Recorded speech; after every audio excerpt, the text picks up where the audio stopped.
So good morning, everyone. This is Jody King with the Alaska Apex Accelerator, and I have a fantastic team joining us from the Alaska Alaskan Women's Business Center. Better speaking acronyms, I think, than full words. We have the Small Business Administration from the Alaska District, speakers here as well, and they'll introduce themselves in just a moment. Let me go ahead and introduce our lovely panelists for the morning and our co-hosts. And Norma, if you would, go ahead and introduce yourself and talk a little bit about today's event. Absolutely. Well, good morning and welcome everyone to our Gateway to Growth. This is a partnership event in partnership with the Alaska Women's Business Center, SBA, and of course, Alaska Apex Accelerator.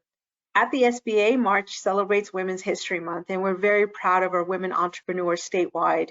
And what does that mean for Alaska? Well, over 43.8% of women in Alaska own businesses. And so we are going to talk about programs, resources to grow your business, start your business. And so we lined up, even though the focus is government contracting, you'll hear about general tools for the toolbox to ensure your success.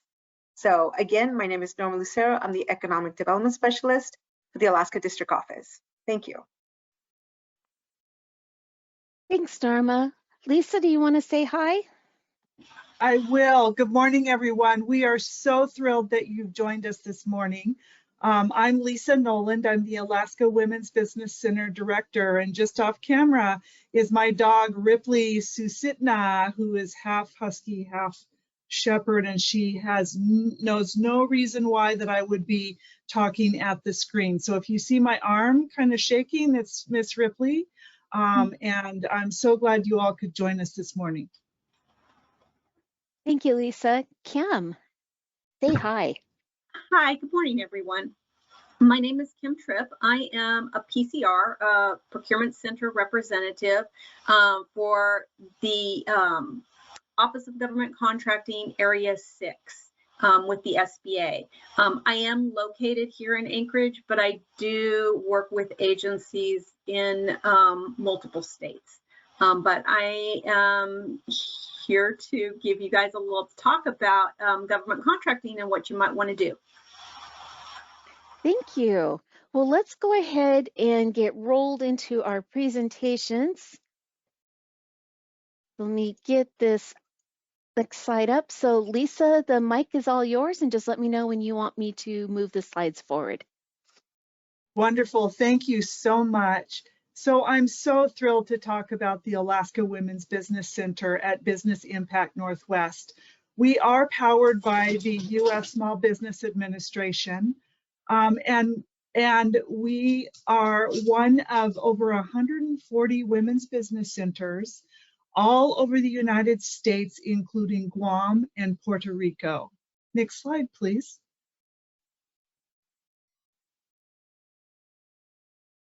So you will see here, I am the project director. I was able to get my doctorate in public administration this past fall. So since it's been within a year, I do like to use that DPA credential because it's pretty exciting.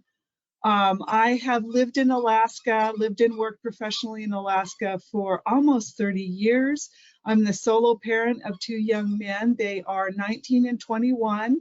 And as you probably heard, very proud animal parent and thrilled to be with Business Impact Northwest. The project is a little less than 2 years old, and I'm super fortunate to have Carrie Jean Shepard join the Alaska Women's Business Center. She is a very experienced serial entrepreneur and is the Alaska Women's Business Center coach and trainer. Next slide, please.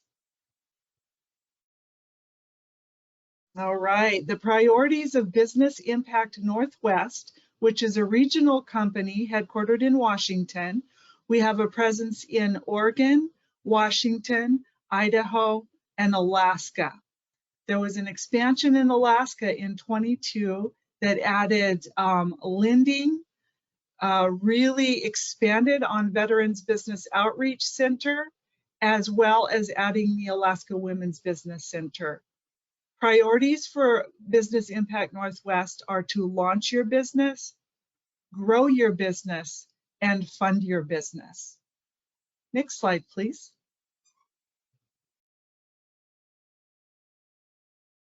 All right. I want to talk to you about how the Alaska Women's Business Center can help. We work to meet unbanked and underbanked Alaskans where they're at to assist each client to identify and take steps towards creating business excellence. So when I say we meet you where you are at, you can make coaching appointments when it's convenient for you, because we give you a link that allows you to see our schedules. And then with that, when your appointment time comes, we'll call you, or we can video conference. We'll also meet with you in person if that's what you prefer. And we recently added an option to text for coaching if that's something that works best for you. When you approach the Alaska Women's Business Center, you can be in what we call ideation phase, and that means you have a fantastic idea or two and you want to chat with us about which is the most viable one to approach first and how that might work. We also do early startup, and so that's within the first 2 years of starting your business, as well as businesses that want to improve their business excellence by examining and taking action on different aspects of their business, and or scaling their business up. We provide free business coaching, which again, you do schedule by looking at our schedules. We also offer free or low-cost business classes, and they do include Square One, which is our foundational business class. When you take Square One, you also get some goodies that are really important for planning. A couple of ways to do business plans, templates for business plans, as well as financial planning. And then Launch and Grow. We're starting Launch and Grow online on April 2nd. The class is 6:30 to 8 once a week on Tuesdays for 7 weeks. Carrie Jean Shepherd will be the primary trainer this spring, and I'll be what we call her second. So I'll be there to support each time we meet for Launch and Grow online. We do have many on-demand classes. I don't know about you guys, but I have kids I've been raising. I have animals to take care of. I work full-time, obviously, as the Women's Business Center Director here in Alaska. I really like things, because I'm super independent, that I can grab and chew on when I want to, right? So I'm very happy about those on-demand classes.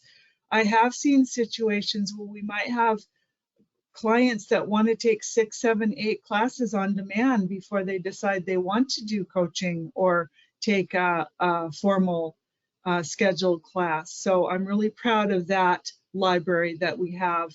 We also offer networking events that are designed to begin and maintain your business relationships here in Alaska. Next slide, please. All right, trainings. Square One Work for Yourself. I spoke about that just a moment ago. We offer that virtually and on demand. Launch and Grow is about how to get your business up and running. At the end of your Launch and Grow class, participants can expect to have a completed business plan and set of financials. Grow and Thrive is a class that is for existing businesses that helps to scale businesses up. We do offer business expert sessions. We had an Alaska expert, Melissa Izat, who's an insurance expert, that was our speaker in February. And we do put those recorded business expert sessions in our training library. When we talk again about on-demand trainings, one of the most exciting things I feel that Business Impact Northwest offers participants is Empower by GoDaddy, because it will allow you to get your website up and running, as well as pay for 2 years of web hosting. I know at least one of my clients participated in that and is really thrilled with how that website has helped their business really have a professional presentation here in Alaska, as well as gaining clients steadily. Next slide, please. All right, government contracting, that's the overall theme for today. We're so proud to offer this in Women's History Month. And one of the things that's important for you to know is that there are wonderful opportunities for your business to acquire contracts with the government. It's a big deal to do that. We know and understand that. So the Alaska Women's Business Center is here with free coaching every step of the way while you examine whether a government contract is right for you. And then for when you go ahead and start chomping away at that red tape, we're here for you through our individualized business coaching. Next slide, please. All right. So I hear this quite a lot because I do free initial consultation. I know this from a business that I had for 17 years, free initial consultation. Free is the most powerful word in the English language. You know we are funded by the U.S. Small Business Administration. And you may say, well, what does it cost me? It is free for you for the coaching. And so you can make an appointment with me right after this webinar, and I'm all about it. And Carrie Jean's on leave this week, but she is also available to answer your questions and to help you when you enroll in free coaching. Next slide, please. All right, free to low cost. All right. So who's eligible? Who's going to be a good client for Alaska Women's Business Center?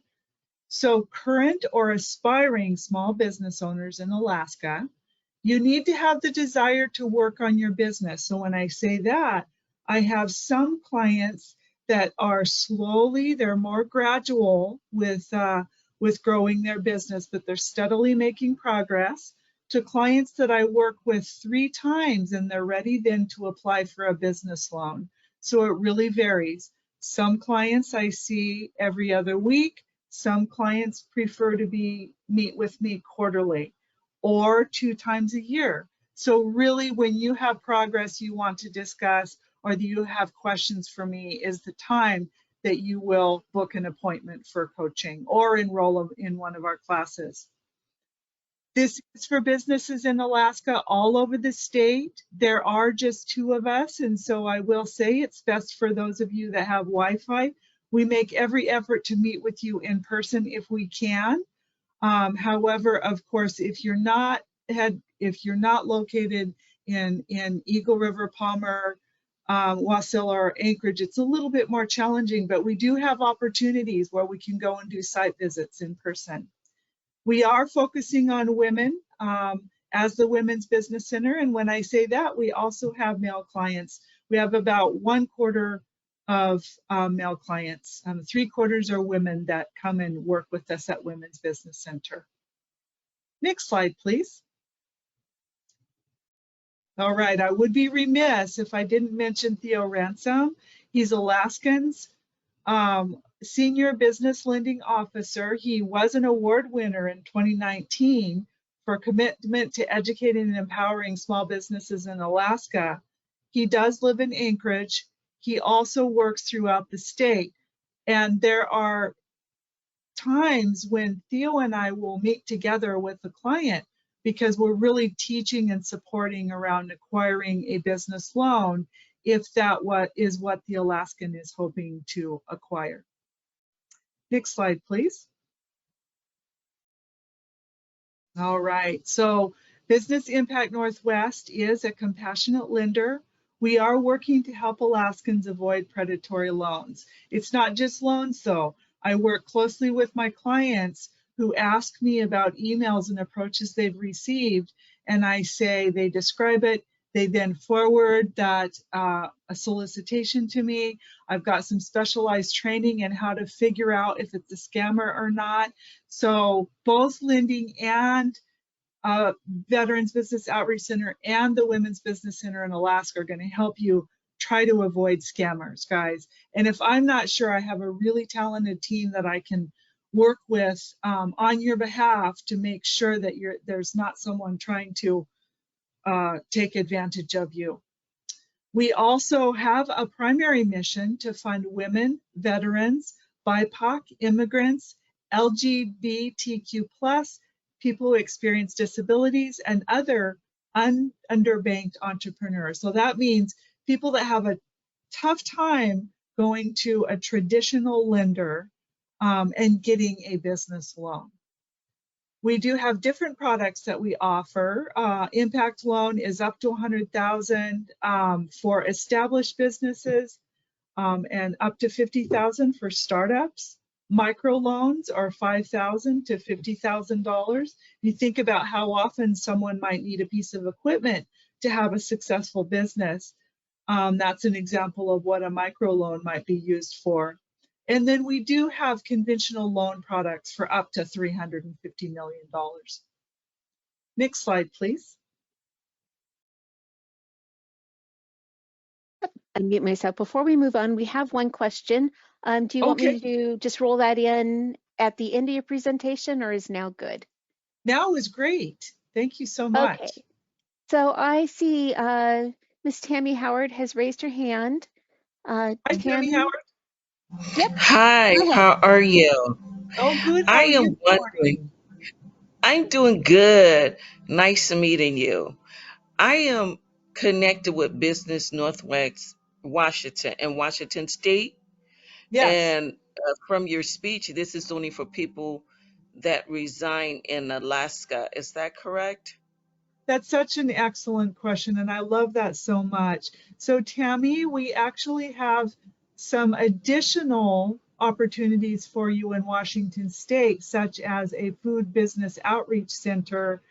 And we do have similar loan products in Washington. We have the Washington Women's Business Center, the Washington Veterans Business Outreach Center. So I think you'll be really pleased and feel really thoroughly supported if you contact the office in Washington. Okay. Thank you. Well, Thanks, you're Tammy. welcome. I'm glad you asked that question. Okay, thank you. You're welcome. All right. Okay, next steps. So here's our website. It is businessimpactnw.org. The Alaska Women's Business Center has a web page. So once you go to Business Impact Northwest, you want to click on programs. I'm really proud to report ours is the first program that pops up. Of course, we start with A. So when you click on that, that'll tell you more about the project and how to get involved here in Alaska. It will allow you to sign up for coaching, sign up for our newsletter, and we do have Alaskans featured, I'm proud to say. And also, you will find a tab on Business Impact Northwest that is our training calendar. So once you go ahead and register for services, there's all kinds of free goodies that become available for you. Next slide, please. All right, here's some links. And I know that slides will be sent out after today's webinar. Link to contact me, to contact Carrie Jean Shepard, as well as Theo Ransom here in Alaska. And so I want to say, are there any other questions? Because I'm here for it, guys. Absolutely. And we built in time the agenda. So if anyone has any questions, again, feel free to click the raise hand feature or add questions. And so, Lisa, since you still have a couple more times for your, for good heavens, talking this morning, since you have a few more minutes for your presentation, if you have any other last minute comments that you'd like to add about your program. Oh yeah, I'm so excited. So I'll give you guys some examples. I've gotten permission from clients to kind of mention them. And I think sometimes that's interesting to think about if you would possibly, if Alaska Women's Business Center would be a good fit for you. I have a client in Eagle River that is developing a slow pitch softball camp. The first softball camp will be in the summer of 24, and the name of the business is Lauren Frost Softball, and she is a Ivy League graduate that is very talented. Sorry, I'm having word retrieval problems this morning, guys, but athlete is the right word. There we go. So she's a very talented athlete. She came in about 9 months ago with this big, beautiful dream. And through business coaching and business classes, I'm here to tell you, it is a viable business. She's selling tickets left and right, getting so much attention here in Alaska, including in Fairbanks, and people enrolling steadily. So I'm very proud of what that client has been able to do. Another client came and approached me at an outreach opportunity, came up and spoke to me a foot away and told me, I need your help. And I said, I'm here for it. And to make a long story short, this is a client that has a hard time around technical pieces, and I've worked very closely with them. They now have their LLC. They've gotten their LLC, their business license. They went ahead and did their necessary filings by the end of January. Their business is really starting to thrive. I'm so proud. This is hassle-free hauling, and is growing by the day. And then one more I'll tell you about is the Lady Hoodoo. One of my clients is developing a business for Lady Hoodoo, which the hoodoos are from Louisiana. And the idea of hoodoos is new for Alaska. So the Lady Hoodoo is a really beautiful action figure sized doll, and she is very successful and thriving. Her husband is named King Hoodoo, and part of the business is selling these wonderful little micro homes, mini homes, and then you can decorate them the way you want for the hoodoos. And most of the clients for Hoodoo World are women that are 25 years of age and older. So wonderful for imagination, learning more about becoming more culturally literate. And I think that this client is also going to begin working with the Anchorage School District to teach children with the hoodoo dolls about the hoodoo culture in Louisiana. So there's a few stories of clients that I've been working with. Wow, that is absolutely amazing. And it's good that you're bringing these clients up too, because my realm is government contracting, and so we Yes. tend to focus more on the business, not so much the business development itself, but on the businesses ready to sell to government. So it's amazing to hear all the incredibly creative businesses that are being started here in Alaska and brought up to Alaska and catch that spotlight. It's so true. And I have to say, sometimes I feel a little bit selfish and greedy because I get to learn new things every day, because these clients come in as subject matter experts. And what I'm doing is really helping them to grasp onto business structure. That's really what I'm doing, so that their business can be profitable, right? But meantime, who knew about the hoodoo culture in Louisiana? I just love it. And now I know a little bit more about that. That is a fantastic phrase. Who knew about the hoodoo culture? Yeah. That's wonderful. Well, does anyone else have any questions before we just roll on to the next presentation? And if you think of something after the fact, feel free to enter the question in the Q&A box, because we will have time at the end of the session this morning to, kind of recap and go over anybody else's questions as well. And so I'll be feel watching free. for you too. If you want to message me, I'll be watching for you. And Theo and Carrie Jean know that this is happening today. So we'll watch for you if you want to contact us as soon as you can, and not within today, because I know that you'll get a blur of information. So if questions occur, we are waiting for them. Fantastic. Well, thanks so much, Lisa. I'm going to go ahead and take over the mic, because that's me, the person with the control, and of course with the camera phobia and no camera. But I want to go ahead and roll in and talk to you about the Alaska Apex Accelerator. And it was kind of funny. I realized that I had Lisa and Norma and Kim introduce themselves, but I didn't introduce myself. I just kind of launched in. I was ready to get this event off and rolling, and I really didn't introduce myself. So let me catch you up on that. Again, my name is Jody King, and I started with the Alaska PTAC program. That was our former name. Back in 2009, January of 2009. So I've been here, gosh, 15 years, starting into my 16th year now. And to comment on what Lisa has said, I can tell you my years in this position, I have learned so much from the business community because we come in as that free resource, but are we technical advisors in the world that you all live and work in and are building for your business success?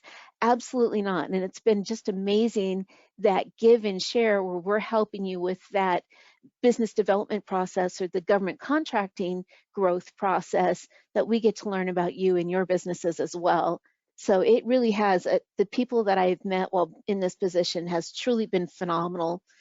And well, let me talk a little bit more about Alaska Apex. So we were formerly known as the Procurement Technical Assistance Center, or PTAC. We're going to kind of be that artist formerly known as for a little longer yet before we drop off the PTAC world. We are a federally funded program by the Department of Defense, Office of Small Business Programs, and you can kind of see that here at the bottom of the screen. And that kicked in, we rolled under their auspice under, oh gosh, back November of 20, now, see, it's been long enough already, 22, 23. And then our program, yeah, 22. And then our program officially moved over to our new name, the Alaska Apex Accelerator, gosh, last September. So relatively new for us. I still find myself saying PTAC across the realm and across just constantly because, muscle memory there. But we're still all the same program. And what we do is we provide free assistance with all aspects of government contracting, from cradle to grave, start to finish, for federal, state, and local purchasing activity. And so sometimes people forget about that. They're used to coming to us when they have federal contracting questions, but we can also assist you with state of Alaska purchasing activity. And by local contracting, I'm talking about the Municipality of Anchorage, the Mat-Su Borough, the Kenai Borough, the University of Alaska, which is a state-owned entity, the school districts, all of those things where there's that governmental oversight for that procurement process. So there's a lot that we provide and offer. Like as Lisa mentioned, we do provide free one-on-one technical assistance, ask that question. So it makes us a great starting point. We are very aware that we are not attorneys or CPAs, but we're a great start point for those questions on getting involved in that contracting realm, providing assistance for various areas such as the SIM registration, the System for Award Management, for doing the socioeconomic certifications that are offered by SBA, for the woman-owned small business, the economically disadvantaged woman-owned small business certification. Of course, there's the 8A business development certification, hub zone, that historically underutilized business zone. And of course, we also assist with the state of Alaska's disadvantaged business enterprise certification as well. So again, truly all aspects of the government contracting realm. We can provide you assistance with those payment platforms and any and all the activity. We are one of 90, I think we're up to 96 now, national programs. And see, I still have my PTAC in there under the Apex Accelerator program. And that does include office in Puerto Rico and Guam, which is just really amazing. I got to meet some of those folks at our last spring conference. And they definitely beat me out for distance traveled for that conference. So if you are thinking about expanding your business or diversifying to include other geographic areas, I like to remind people that we are part of a national association, and you can find out about these other locations. So say, as we had someone mention that they're down in Washington State, if you're looking at conducting business down in the state of Washington, feel free to click on either these two links, the aptac-us.org, and just heads up, they are changing our association to NAPEX, the National Association of Apex Accelerators, and that website is slowly growing and changing over, but the old link should work for a while. But on that landing page of both that and the Department of Defense Office of Small Business Programs, they have the apexaccelerators.us. Either one of those sites, on the landing page, there's a US map, and you can click on the map and you can find the contact information for those programs outside of Alaska. So we like to encourage that if you're looking at opportunities, while we all of the APEX programs have that similar focus for the federal world, we're each experts on what's going on in our own backyard. For example, I had a client that was interested in Army programs in Michigan, and I wasn't having any luck trying to find that point of contact. So I reached out to the Michigan Apex Center that was in that community where he was looking to reach out to, and they were able to provide me points of contact immediately. It was fantastic. So that helps support us as a program that we have that relationship with our fellow Apex associations, but there's that benefit for you as a client as well. So if you are in an office that has multiple branches across the US, by all means, check into each one of these Apex, because again, we all have our different focuses for that local contracting activity and have different events based on who we have available in our backyard to be able to present. Like, I am wonderfully lucky to be able to work with Norma Lucero and Kim Tripp from SBA to provide these fantastic trainings. So enough about our program. Hopefully the takeaway is, if you have questions for that free assistance, reach out to us. And I do have our contact information here shortly. But I want to change direction, and in celebration of the Women's History Month, let's talk about some interesting data that I pulled up last night. So the nice thing with the federal contracting realm is there's a lot of transparency on how the federal government is spending those dollars, and there's a lot of data that we can go out and grab. So last night I was curious, well, gosh, how many contracts have gone to women-owned business where the performance was here in the state of Alaska? And so I dug through a few websites, and I want to share these discoveries with you as well. So what you're looking at the screen right now is some information I pulled from the Federal Procurement Data System, FPDS, or as I'm telling clients to type it in, Frank Paul David Sam, there we go, get it in there right, fpds.gov.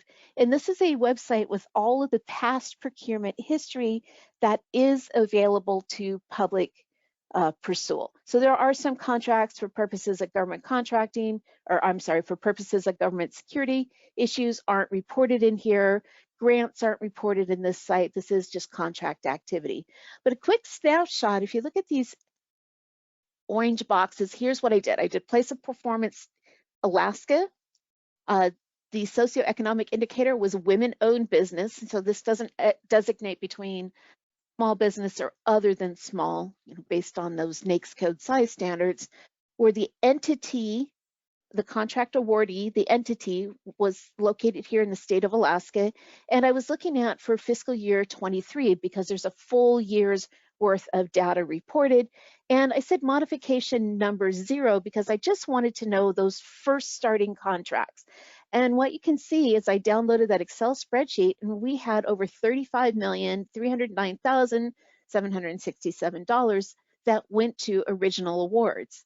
Well, I got curious, and I'm like, well, what if we add all of the modifications and extensions and pull that number? And you can see that in bold. So in fiscal year 23, there was over $51 million awarded to women-owned businesses here in the state of Alaska.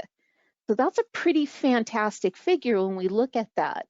And when you're looking at that website, and if you look over here on the other side, we can see the top 10 department names that are building and going over and awarding those contracts to women-owned businesses.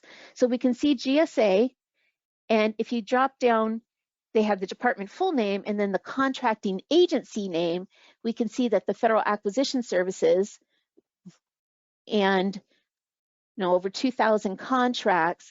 We have the Department of Defense that had 99, and look at that, Department of Army 65, Department of Air Force 25. So I'll have to have a talk with Air Force. The Army is beating them on hitting those women-owned small business goals, or just the women-owned business goals.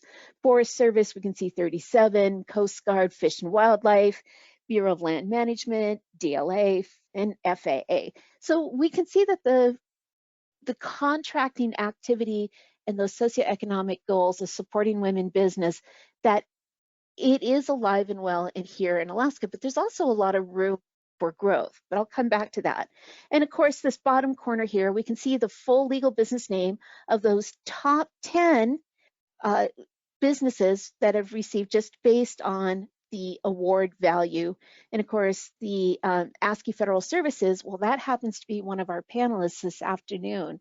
So absolutely make sure you tune into the afternoon session and get to meet Christine Hopkins and find out more about her and her business.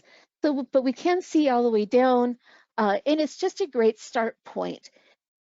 If you want to learn more on how to use the FPDS, the Federal Procurement Data System, I do have an on-demand webinar on the Alaska apexalaska.org website. I always want to switch those. But on our website, under our training on demand, I have an entire 1-hour webinar on how to use this system so you can get in there and play and pull this information out. So then I got curious about it and I'm like, how does those numbers add up when we're looking at USA Spending? So USA Spending is a fantastic website when you're looking at the big picture and the flow of money. Where is federal money moving into the state of Alaska? And we can see that it's broken out by contracts, direct award, grants, direct payments, loans, and other financial assistance programs. Now, when I did this top search of, well, okay, let's look at how many original contract activity was there. And these are just based on the prime data. And I was able to pull up 35 contracts. And it's kind of interesting because I'm seeing different numbers when looking from FPDS, but it's how those numbers are pre-filtered for this search engine. But these are standalone direct awards, whereas my information here can be also multiple task orders under one direct IDIQ type of contract, that indefinite delivery, indefinite quantity.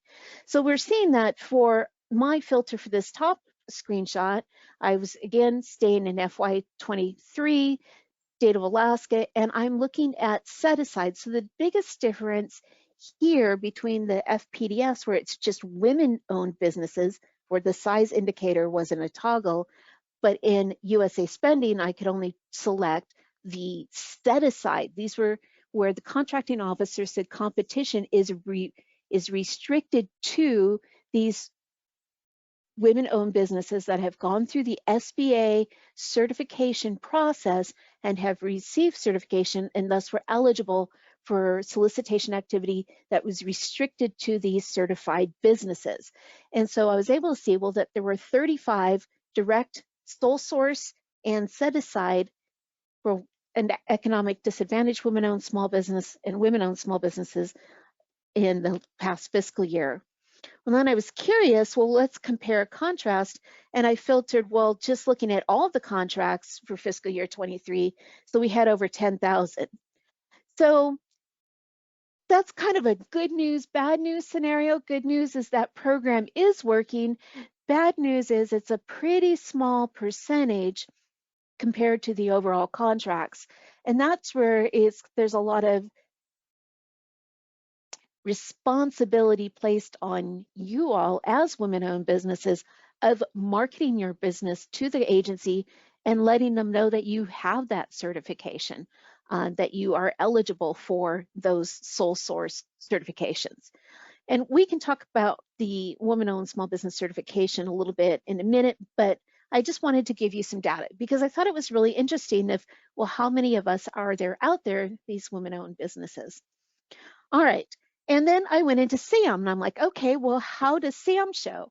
And doing a search, in SAM, the System for Award Management, this is the registration that if you are going to receive federal funds, this is a mandated entity registration. It has the reps and certs, all your vendor payment information, all the data that an agency needs to be able to award, whether a contract grant, some loans, some federal financial programs require SAM. There's a few that don't out in the grant loan realm. But what I could find for in Alaska is currently, as of last night, we had 494 active businesses, 902 inactive, and of course, none that had just went in and just requested the unique entity ID for that ID assigned. So we have right now 1,396 businesses that have registered in the SAM registration. So for the 494 that are active, because this does require a yearly update, and you can see like this first person inactive and then second active, it's posted to be eligible to case these federal contracts, you do have to maintain an active SAM registration. Now, of course, there's been a lot of challenges this past couple of years with that transition from in SAM from the old DUNS number, the old Dun and Bradstreet number, to this new UEI, this unique entity identifier. And there's a new validation process to prove who you really are. And that validation process has had its challenges, but at least we can say, hey, there's that assistance. And that is something that we can help you with. So if you have gone through the SAM process and are having difficulties with either the SAM registration or going through the validation and having issues with the CAGE, that commercial and government entity portion of the validation that is done by the Defense Logistics Agency, that's something that we absolutely can help you with and get through that, because that's a critical, and we can see those numbers different, the differences between active and inactive. And if we want to see these opportunities increased, where we're seeing more women businesses and more dollars going towards women businesses, then unfortunately, SAM is kind of a necessary evil. And then I'm like, well, gosh, if I want to dig further, because in SAM, all I could do was do women-owned business, and there's no size indicator or any way to say, well, how many of these businesses are small or how many are other than small, again, based on the size standard with their primary NAICS code. And I went over to SBA's Dynamic Small Business Search. And I was wondering, well, how many businesses are eligible, to get those 35 contracts that have current active certifications for either the SBA's Women-Owned Small Business or the Economically Disadvantaged Women-Owned Small Business. And as of last night, we have 27 certified businesses in the state of Alaska. So when we're talking about the certification program, this is one of these things that should you go after the women-owned or the economically disadvantaged women-owned small business certification, it requires a little bit of strategic planning. And this one area of SBA for their socioeconomic certifications has had some struggles in the last year, funding personnel, and just the sheer volume of women-owned businesses that have been going through and applying for certification versus the number of evaluators not available to process that. And it has been a bit of a slow crawl. But depending on what you want to do, that is really worth the time and the investment and the patience to allow the government agency to get through that process. And they are heartily working on improving all of that. And I know that they're pulling in other bodies to be able to beef up that approval process and help streamline it and make it quicker. But we want to think about from a strategic point. So number one, you do not have to have a certification to be eligible for government contracting. Because if you look back at what I had over here at the SAM dollars, 51 million spent for women-owned businesses. And so by doing your SAM registration and checking that socioeconomic box that you are a woman-owned business, and if you're just competing under a small business set-aside, that's still data that's being captured and going towards the federal goal of contracting to women-owned businesses and women-owned small businesses. So keep that in mind. Even though this number is small, that program is there, but it's only as strong as the number of women that go through and do the certification that are then available for competition under that set aside for those women-owned or the economically disadvantaged women-owned. And again, I'm not going to spend a lot of time. I only have a couple minutes left, and I just wanted to show you a few other things. So follow up with us if you're interested in that program. I do have one question for Ms. Agata. Any contracts for like bakery dessert shops available? Yes, there are, believe it or not. The interesting thing about the federal government is the federal government buys pretty much everything that we as average, civilian consumers also purchase. The challenge with the federal realm is finding out where are those contracts, who are the buyers, and learning how to do that market research to find those opportunities. So I'm going to come back to that question here in 1 second. So just real quick, and you can see again another screenshot from USA funding or USA spending.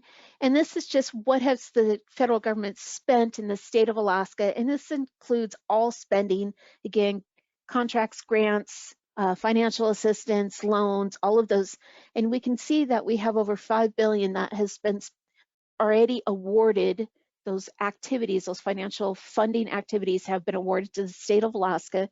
And we're only halfway through our fiscal year, and this is with constant rolling continuing resolutions. So it's only now that the final agencies or the final national spending budget is being approved, and we really should see these solicitation opportunities start rolling forward as soon as the agencies receive those funds and know what they have received for the volume of funds. We should really see those solicitation opportunities just springing forth, kind of like our Alaska summer. It's like our winter never seems to end. We're waiting for those funds to roll out. We're waiting for that snow to melt. And then all of a sudden at once, there's green grass, flowers, and leaves on the tree. So it's going to roll out quickly this year. So to be able to kind of look at these potential federal dollars and how could that be applied to your business, how can we help? Well, easy answer is become an active Alaska Apex client. And it's really very simple. Sign up as a client, meet with us once a year, attend one of our events. All of you today, just by joining today's event, congratulations, you're an active Alaska Apex client. Woohoo! Just hang in there with us and just keep meeting with us, attending our events, and there you meet that qualification. Use our bid match services. So we have a solicitation search software that we offer for free for our active Alaska Apex clients. And this software looks at governmental activities for federal, state, and local. So it doesn't do commercial or private industry, but it helps you find those solicitation activities. It goes out to, oh gosh, well over 250 different databases that includes huge. Of course, it goes through SAM, it goes through all of the other various federal posting like Army acquisition, any of the fedconnect.net where they do the reverse auctions, and of course like the state procurement, so the state public notices that are DOT purchasing, and of course for the local, such as the municipality of Anchorage and the boroughs. If you want to learn more about this, again, I'm going to do a shameless plug for our own on-demand. Go to our website, and I have that on next slide, the website address. Look at the on-demand, and I have a featuring Alaska Apex Bid Match solicitation search software.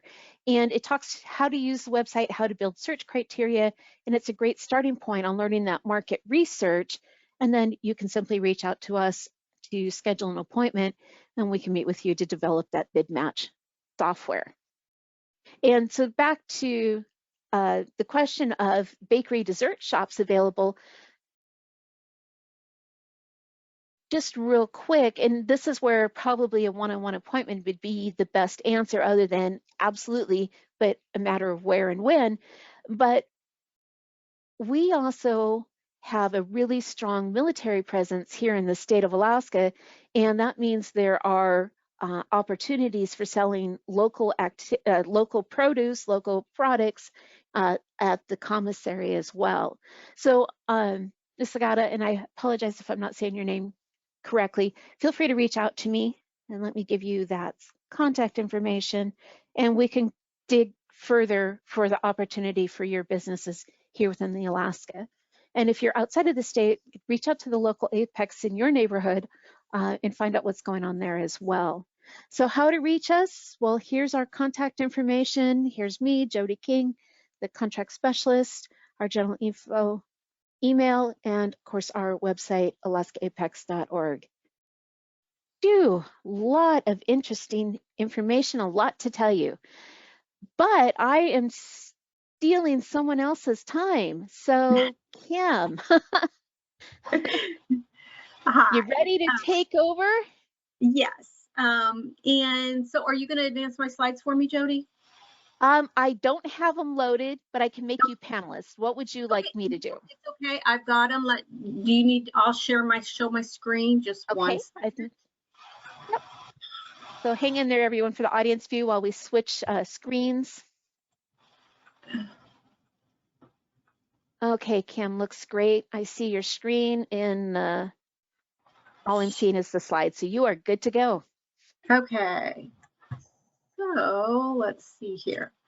Let me make sure this advances correctly. Nope, it's not. Okay. I'm sharing the wrong screen, I guess.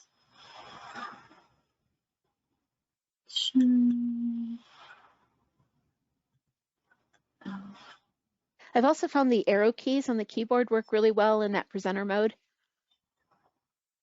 And sometimes you have to click back on your slides to get out of the GoToWebinar panel to get back to your slides to move your slides forward.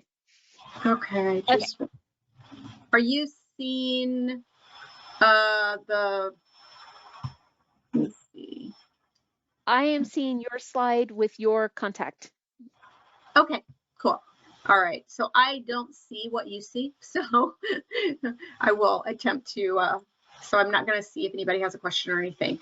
Okay, so again, I am Kim Tripp. I am a procurement center representative for the Office of Government Contracting in Area 6. Area 6 makes up pretty much the West Coast, Alaska, Hawaii, Guam, Washington, Oregon, California, Arizona, Idaho.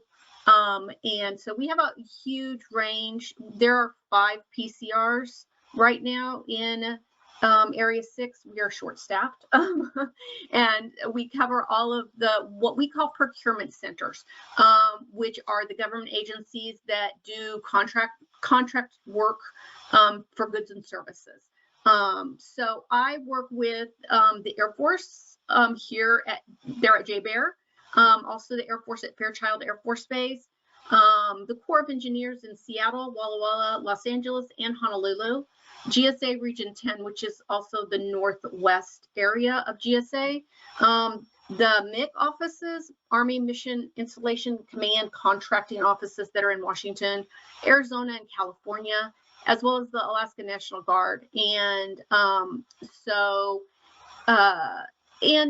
just a background on me, I have been with SBA for a little over a year now. Prior to that, I was a government contracting. I started as a contract specialist, moved up to a contracting officer, and then ended my career as a branch chief for the U.S. Army Corps of Engineers Alaska District Special Projects Branch, which encompassed environmental civil works and FUDs. And I also did all of the grants and cooperative agreements that the U.S. Army Corps of Engineers does, which is quite a lot, by the way. So I do have over 15 years of experience in government contracting, and I've pretty much done everything you can possibly do. But you'll notice that my workload is heavily centered on Department of Defense. That is because that is really my area where I work. I work primarily for the Department of Defense for the entire 15 years that I was in contracting. So the job PCR basically ensures that small businesses are being granted the opportunity to compete for these government contracts. So what that means is that these government agencies will send small business coordination to us, and we will look at what they've done as far as market research goes and let them know if we think they need to do more, and if this should be set aside instead of going unrestricted to go as a set aside for a small business. So each year, as Jody said, the government contracts for everything. There is not much that you could have that they haven't bought or done a contract for. I once was in a class with a woman, and she actually had done a contract for getting pig feet so that their medical personnel could practice their sutures because pig skin is apparently more like human skin than anything else. So like I said, pretty much everything. The federal government is the largest buyer of goods and services, and over nearly $100 billion each year going to small business. As far as it goes with your business, size, how do you figure out what size you are? It is all based on how many employees you have, or how much money you make, your annual receipts over the last 5 years. And this varies significantly by NAICS code. The NAICS code is what you're going to go to, the North American Industrial Classification System. You can Google NAICS code, and Apex Accelerators will help you narrow your focus as far as which NAICS code you fall under. Definitely you might fall under multiple NAICS codes, and that is perfectly fine. The SBA has the small business database. I would highly recommend that everybody register and get a listing in DSBS. That is something that most contracting offices use to locate small businesses. It also allows you the opportunity to have all your small business designations in one place. So your NAICS code will determine whether you would be considered a small business or not. And I will also mention that NAICS codes change. There was just a change last March, I believe, and some changed significantly. You had construction NAICS codes that went up about $10 million on what was considered small. So you do need to check back. If you're not small under that NAICS code right now, keep checking back, because it could be if those standards are raised, you might then qualify as a small business. Parity is what that's determining where agencies would set aside. So let's say an agency does market research, and they find that they have 3 8As, 2 hub zones, 3 service disabled veteran-owned small businesses, and 3 woman-owned small businesses. And so who do they set aside for? There is no ranking. There's no like first you set aside for 8A, second hub zone. There's nothing like that. The agency would have to look at their goals and whether or not they were meeting them, or which of those socioeconomic subcategories would help them achieve their goals in the best way. And then they would document that in their market research, and that's who they would set aside for. So all have equal standing. There's no socioeconomic category that is better than another.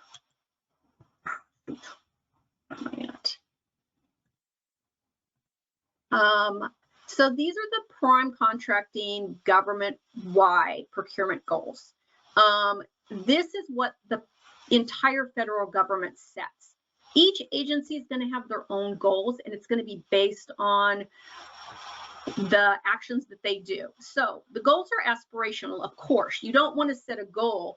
Let's say the Air Force has done 90% small business and only 10% large business of all of their contracting. So 23% small business goal might not be the best goal for them because they obviously achieve that. And so you might want to make something a little bit more aspirational. You might want to do 90%. That might be an outlier. And that's something you need to look at too, that you have one really large contract that was awarded to a small business, and that's skewing the numbers. So that's something that's looked at too. The small disadvantaged business has an asterisk next to it because there is an executive order that was put out by President Biden that said that federal spending, 15% of federal spending should go to small disadvantaged businesses by 2025. That is something that they are working up to. So each year that goal has went up. We'll see if we hit it. I think we're close right now, and hopefully that works out. I just wanted to do one more thing and give you terms, just because it sometimes gets confusing on who you're talking to. In an agency, you're going to have, every agency has a small business person that you can talk to, that you can provide capabilities briefings to, that's going to have an understanding of where that agency is looking, what they're going to be doing in the next fiscal year, things like that. So they will either be referred to as a small business specialist or a small business professional. They are located in that buying office. They monitor all the small business stats, their goals, how close they are to achieving the goals, if they're behind, where they need to focus. They are a good point of contact with that agency and can provide you with a lot of information. Sometimes they prefer to meet online, sometimes they prefer to email, and sometimes they're perfectly fine with setting up a meeting in their office and you going in and speaking to them face to face. It's all various people have various requirements. And so there are, each agency, well, not all agencies, but many of the agencies have web pages, and you can locate their information. Some are really challenging to find, frankly. The Air Force, I find incredibly challenging to find, to drill down, just because, like the Air Force contracting at Joint Base Elmendorf-Richardson, it's the 673rd Contracting Division, but it's very difficult to find that link to their any kind of page for them. So I will say, if you want to contact somebody and you are not having any luck in locating a web page for that agency, please contact me. I'll help you find who that is. If they're not an agency I deal with, they're probably an agency that one of my coworkers deals with, and I can find you that small business professionals information, contact information. Okay, so the government has the prime contracting program. This is becoming a prime contractor on a U.S. government contract. So if you're a small business, you are getting awarded the contract directly with the government. That agency will award the contract. The contracting officer will sign it and obligate the government for the amount of money that the contract is. You as a prime contractor are responsible for managing your subcontractors. The government does not have privity of contract between with the subcontractor. That's all on you. The only time that comes into play is if you don't pay your subs, because there are, generally speaking, clauses in the contract to try to protect subcontractors, and the contracting officer will come back and say to you, hey, what's going on? The subcontractor is complaining because you haven't paid them. What's going on with this? If final payment's been made, that gets a little more difficult. But so you manage your subcontractors. Unless you're doing something significantly violating any kind of regulation, Davis-Bacon wage rates or something like that, the contracting officer is not going to get involved in how you work with your subcontractor. You are responsible as the prime for getting the work done in the timeline that is in the contract. Every contract will have when your due date is for that performance. Construction contracts often have so many days after notice to proceed. Services contracts will say, you know, a period of time. Like if you have a janitorial contract, your contract is going to be for, generally speaking, a year's time, and so it is you're paid, you know, at billing, and generally you'll have in the contract the terms for billing the government and payment of that contract. There are a lot of government opportunities. As I've said, there's everything from construction to services to supplying equipment to supplying personnel. So there are many opportunities. As Jody said, keeping up on when those opportunities become available, and they become available in SAM. SAM is the government-wide point of entry for advertising, solicitations, and work. So I would definitely take advantage of that, but don't rely solely necessarily on that. If you get information about a SAM posting, go to that SAM posting and look at it. Reliable payment. When you set up your SAM registration, you're going to set up EFT, your banking information. Government payment is made by EFT. They really don't like sending paper checks. They like EFT. They will do it in very extreme circumstances, but they don't like it, and they will make the contracting officer's life difficult if it's insisted on. There is transparency in government actions, as Jody showed you. FPDS is available online, so you can check and see if what contracts, let's say you hear about a contract and you want to see, you know, who got that contract. FPDS is that vehicle for seeing who the award is. There should also be an award notice on SAM, but if you can't find it, you can usually find it in FPDS. One little contingency to that. DoD runs behind on FPDS. Usually it takes about 3 months for anything awarded by a DoD agency, U.S. Army Corps of Engineers, U.S. Army MedCom, Air Force. It takes 60 to 90 days before you're going to see that. And by the same token, it will take that long for you to see it in USA Spending too, because USA Spending does get a lot of their information from FPDS. So there is always a small business preference in government contracting. It is stated that anything below the simplified acquisition threshold, which is currently $250,000, shall be set aside for small business. If you are not setting it aside for small business, you have to give us a really darn good reason why. And there are reasons why you can't. There's proprietary software that you can only get from one company or something like that. But generally speaking, all of those lower dollar contracts are going to be set aside for small business. And if you get certified in woman-owned small business or economically disadvantaged woman-owned small business, that is a smaller pool. And obviously from Jody's slides, you can see that pool is especially small in Alaska. So if you have something that's set aside for woman-owned small business or economically disadvantaged woman-owned small business, that is something that you're going to be competing with fewer people. That being said, you cannot set aside for woman-owned small business or economically disadvantaged woman-owned small business unless it is one in a specific NAICS code. And that is, there is a website that you can go to. I'll make sure Jody has that information to provide it so that you all have it. You can look it up and see if your NAICS code is under woman-owned small business or economically disadvantaged woman-owned small business.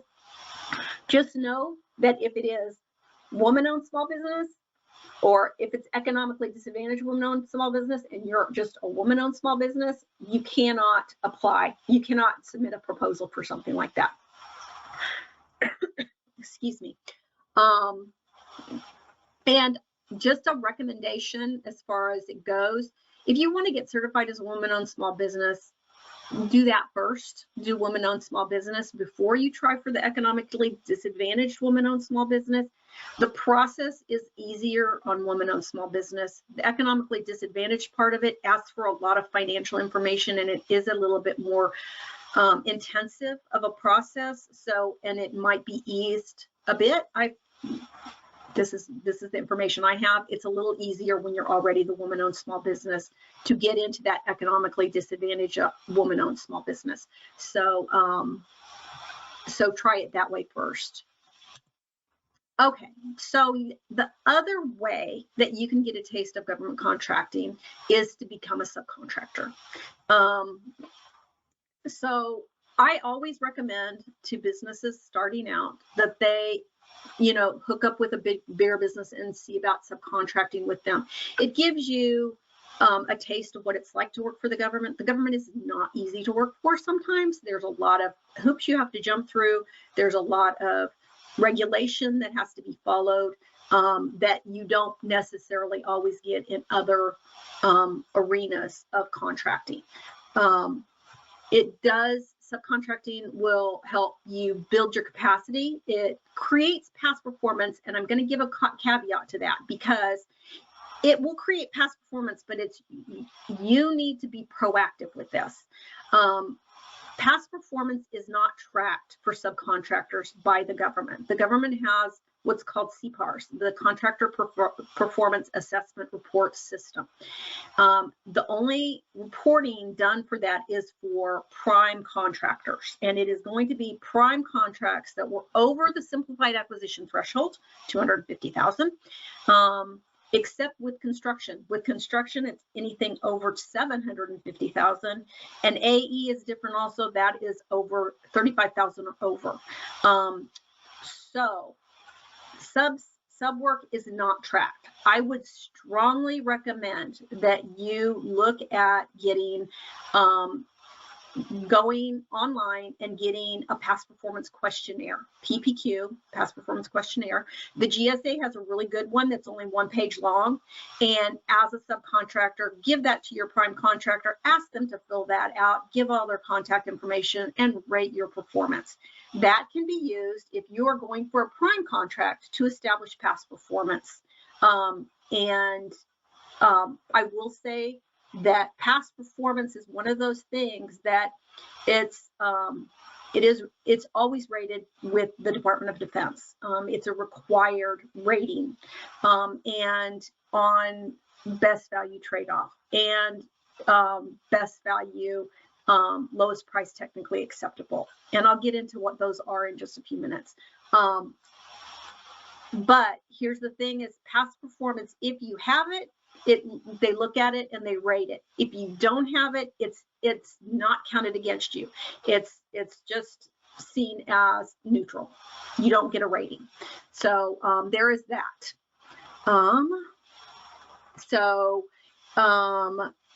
Subcontracting also gives you access to the federal government. It put your name out there. And believe me, Alaska is a small enough market pool that they start knowing you, and subcontractors, it gets noticed and on what they're doing and how good they are. That does get noticed, and subcontracting is the quicker way for you to enter the federal marketplace. So are you ready to be a subcontractor? And that what you need to look for is, do you have that capacity and the capability and the capital, which is very important to perform that work that prime contractor needs. And you know, part of that you're looking at whether you have the qualifications, if there's certification required, if you have those certifications and all of the experience required. You need to target, what are you looking for? Are you looking to be, you know, if you're an electrician, you're going to be targeting probably construction contractors. If you are, if you own a company that supplies bulldozers and, you know, equipment like that, you're going to be looking at construction also. Obviously, I did a lot of construction, but there's a lot of things. Sometimes it's just transportation things. Sometimes it's supplying material for different projects. So you want to look at what your target market is, and are you prepared to agree to those terms and conditions? Because a subcontract is going to be an agreement, a contract between you and that prime contractor. It's going to have terms, and you need to be aware. And I'm going to go ahead and add in one more thing. Make sure you check out that prime contractor. Make sure you're comfortable working with them, and you are comfortable with their integrity, with dealing with their subcontractors.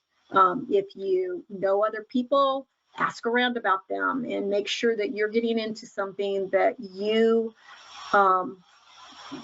you're comfortable that prime contractor is responsible. Kim, I'm going to quick jump in just 1 second, just a 10-minute warning. And then we have a question. Svetlana has raised her hand. It's been up for a while. Do you want me to take this question now or wait till the end of your presentation? No, go ahead. Okay. Svetlana, and again, if I'm not pronouncing that, I apologize. I've got you unmuted. Go ahead. The mic's yours. Thank you. I just had a quick question because I think it was on the slide, but I didn't see it. So you said apply for economically disadvantaged women small business. What website do I go for that? Oh, the website for, I'm sorry, I couldn't hear you very well. So you want to know the NAICS codes for the to get to the economically disadvantaged woman-owned small business? No, the certification website. Certification. Oh, well, darn it. So the certification website is actually on SBA. It's I'll pull that up and I will put that answer in the chat and give you the link for the certification website in the chat. Okay, yeah. I see. Maybe we're talking about the same one because I'm in the process to be approved with SBA right now as a small business. I just don't know if it's economically disadvantaged women small business. And if you want, that's something you're welcome to reach out. I'm sorry, Kim, I didn't mean to jump in over you. No, this is Jody Gang. If you want, you're welcome to email me or reach out to an Apex Accelerator if you're outside of Alaska and have that quick conversation with them, and we can have that conversation and clarify. You would have chosen at the very start of the application whether you're doing the economic disadvantage or the women-owned small business. But this would be a good conversation to have offline when we can take a look at your application and see where you're at. I would love to. Thank you so much. I'm in Wasilla, Alaska. Okay. Yeah, absolutely. And again, you can download the slides and then have all of our contact information on those as well. Thank you. Great. Thank you so much. Sorry for interrupting. Oh, that's a good question. All right. So some quick do's and don'ts. So do your market research. Check FPDS, check USA Spending, check the agency procurement forecasts, and go on to SAM and take a look. Make sure you're checking SAM. You can ask for notifications to SAM for anything that comes up in the NAICS code that you are primary in, and it will notify you if something comes up in the region where you specified, and it will tell you what's come up. I'm going to strongly recommend also that if you see anything, a sources sought or a request for information, please respond to that. Make sure that you are providing them with everything that they're asking for in that request for information or sources sought. That is how those agencies do market research. And if you don't respond, they don't know you're out there, that you're interested. And that's what they're wanting to know. They know sometimes how many women-owned small businesses there are. They just don't know who's interested in that work.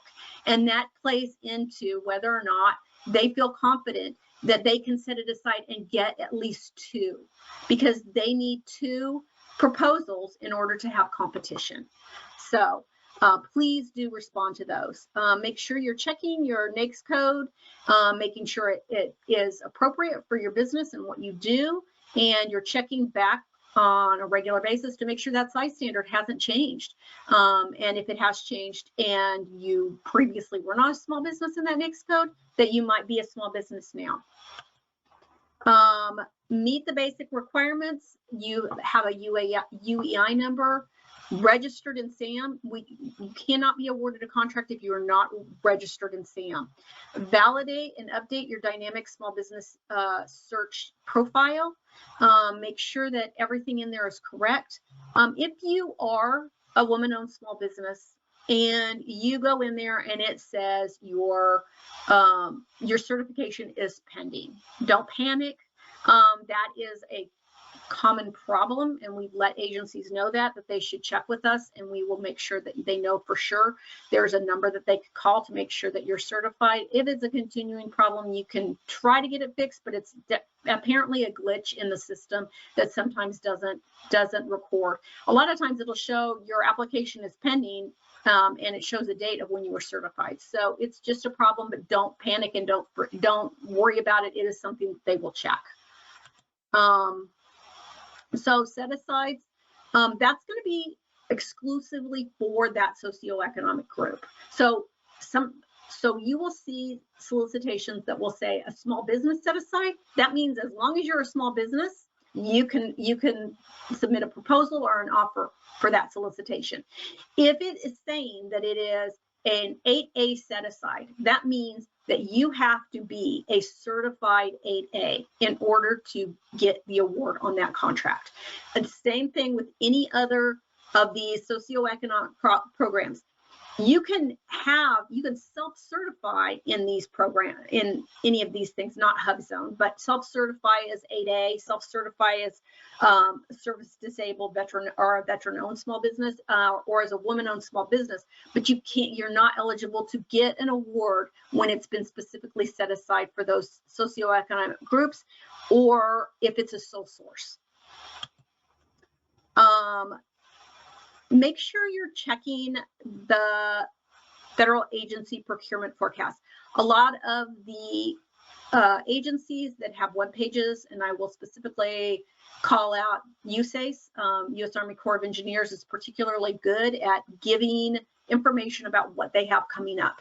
And they also do regular chats with industry days and with at AGC, Alaska General Contractors Association. If that is your field, definitely go to all of those because you're going to get some valuable information about what's coming up and how you might want to get ready for it. It also is a good matchmaking opportunity to meet up with other contractors who you might decide you might want to subcontract with, or maybe joint venture or have as a mentor. They're very, very good opportunities. Of course, subscribe to the bid matching services that are available to you from the Apex Accelerators. They do a lot of really good informational training too, that is going to help a lot with getting information to you how to get some contracts. And you can directly market yourself to the agencies in the form of providing a capabilities brief. That can be either providing it to them electronically or meeting in person and meeting the people who I, as a contracting officer and contract specialist, I attended many capabilities briefings where the firm would come into the Alaska District Corps of Engineers, and we would sit in a conference room and they would just present their firm and what they could do, and we would keep it in mind. And sometimes when you're doing sole source actions, that is a good way to say, hey, you know what, we had those people come in and they were really good, and maybe we should look at trying to do a sole source with them. So don't discount being able to talk to them. It might not be immediate, but you have put yourself out there and they're going to remember you. So respond to the solicitations. So the different kinds of solicitations are a request for quote. That's just going to be giving them a quote for this. Request for an invitation. And so the request for quote, they're still going to look and do a determination of responsibility, but generally speaking, it is just a quote. You're giving them a quote for what they want, either goods or services. Request for proposal is a lot more complex. They're going to ask, they're going to say what they need, and you need to respond to that. If you ever have any questions on how to prepare your proposal or what something means, you can certainly call me and say, hey, I have this RFP and it says this. What does that mean exactly? And I will tell you what they're asking for there. If you see a shall in a request for proposal, make sure you get it done, because shall means it has to be there. An invitation for bid is basically what it is. You're bidding on that. The thing with the invitation for bid, and I would recommend to you, if you're curious about it, invitation for bids are publicly opened. That means the government is going to read off their government estimate. They're also going to read off every single bid. So you're going to have an idea on how people are who are bidding on that, and also how the government is estimating that work. It's a good learning tool, and generally speaking, there's a phone-in number that you could just call into, or you can show up in person because they do them in person. The sources sought I've talked about, RFI, make sure you are responding to those. That's how they know you're interested and if you're qualified. So respond to solicitations. Make sure that you are giving the information that they want, and responding appropriately. You demonstrate what you can do and offer your pricing that is fair and competitive, and that make sure it's well written. Don't recycle a proposal. They know when you're recycling a proposal. I know it's almost impossible to do a find and replace every single thing. So believe me, I've sat in on, I don't know, over 100 source selections, and that is like one of the first things that they notice is if you are recycling a proposal and just doing a find and replace. So make sure you're responding appropriately to that solicitation. Market your company. As I said, talk to that small business professional at the agency. If you need help finding out who that is, please feel free to call me or email me, and I'll make sure I can get you that information to you. Attend all those conferences and interact with the people who are going to be doing this, the buying people, the contracting people, the small business professionals. Pre-solicitation, they won't talk to you when the solicitation is out there. They just won't, because it's seen as giving an unfair advantage to one offer over another. So they're not going to talk to you during the solicitation, but they can talk to you beforehand and let you know what's coming. Don't assume that agencies will find you just because you have a SAM and a DSBS profile. Make sure you're responding to the source of SOTs again. Don't neglect to link a capabilities brief to your SAM and DSBS profile. Those are super important, and I used them a lot when I was in contracting to get an idea if that firm actually did stuff. I also would go to your website, and see if somebody, what they did. What are they saying on their website is what they do? Is it matching up with what I need? Don't procrastinate when you put your proposal together. They take a lot of time, and if you do it last minute and it's sloppy, they're going to notice. Don't assume you'll be able to modify a proposal once you've submitted it. Sometimes there's discussions if you have a request for proposal, best value trade-off. Anything else, you're not going to get discussions, but best value trade-off, you might get discussions. Don't forget to get those performance evaluations for everything you do. CPARs, they don't have to do CPARs for undersat. But if you prepare something and say, hey, this is what, and then send it to the contracting officer and say, hey, I know this was under the simplified acquisition threshold, but do you think you could do a CPARS for me just so that I can build up my past performance? Here's our take on how we performed on this. We would really appreciate it, because good performance evaluations will get you more contracts. If you're awarded a government contract, don't forget, PCRs are here to help you. If you have a disagreement with the contracting officer, if you feel like they're making unfair demands, if there's issues with payment or anything like that, you can certainly call the PCR and get us involved. We will be that conduit between you and the government agency to help you overcome those issues and make sure everybody comes out happy and successful. Oops. Okay, last little thing, tips. Know the FAR. Don't just assume you know what it means. It is really literally one of the more boring documents on earth. It can put you to sleep, but it's very important to know what you're agreeing to in those contracts, the clauses, what your rights are, and if you see something that if you don't see a clause in a solicitation, or if you think it's not appropriate, contact that contracting officer. Same goes for anytime you see in a solicitation, if you think something is too restrictive or you think there's an issue, contact the contracting officer. If you don't get results that way, contact the PCR and get us involved. Use your market research tools. Don't forget all the state and local government certification programs. Those can carry over to the federal government. They will take those into account. Always request a debrief. Get a debrief to find out how they evaluated your proposal. What did they think was good? And what did they think was bad? So that you can learn from every single one. Show contracting and requirements personnel that your company is a good match for their needs by making appointments for in-person capabilities briefings. And I think I've already said that. They are very, very helpful. And sorry, I rushed my do's and don'ts because I took too long talking in the first part, but this is all of my information, please, and it is going to be provided by Jody.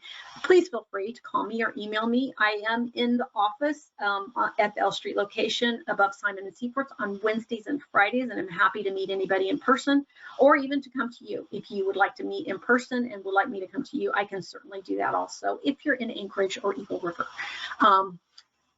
So is there any questions right now for me? We have one question, and if you guys can give us just 2 more minutes, I have just a quick closeout, and I'll talk to you about the afternoon session, so give us 2 more minutes. One of the questions was, you had mentioned about conferences and was wondering how to find conferences and get notifications and sign up for them. Most agencies will actually provide notice of conferences that they're doing on SAM. So I know that GSA is having one down in Washington, and I want to say there's like a Northwest business conference that just happened. That's going to be for everything in the Northwest.